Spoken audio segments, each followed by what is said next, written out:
Assalamu alaikum wa rahmatullahi wa barakatuh. In this short message, I'd like to share with you some pointers about the role of the Quran in the life of a new Muslim, someone who just reverted to Islam and is considering or trying to figure out the path.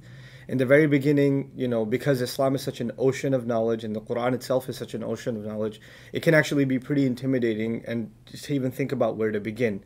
So the first bit of advice I'd like to give you is, as far as learning and understanding the Quran is concerned, take it very little at a time. Don't rush yourself, don't push yourself into, and don't stress yourself out that you don't know everything yet, or you don't know how to recite it properly yet, or you haven't understood all of it yet. It's okay. The Quran and our relationship with it is all about quality, and it's not really about quantity. The second thing is, immediately, because as you become Muslim, you feel the pressure to want to pray exactly the same way that all the other Muslims pray in Arabic, and that's quite a long journey.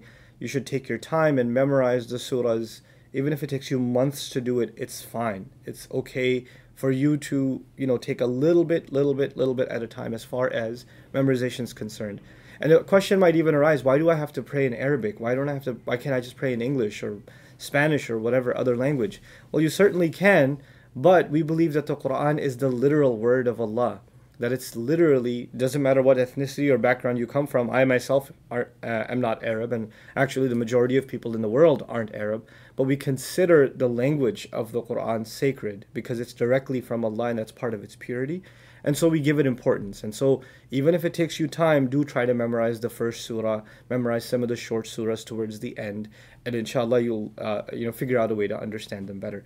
Finally, in this short message, what I want to share with you is, in studying the Quran or reading even a little bit about the meanings of the Quran or listening to the explanation of the Quran in translation, just keeping that going a little bit at a time also and continuously is very important, not just for new Muslims, but actually for every Muslim, because it's our spiritual lifeblood.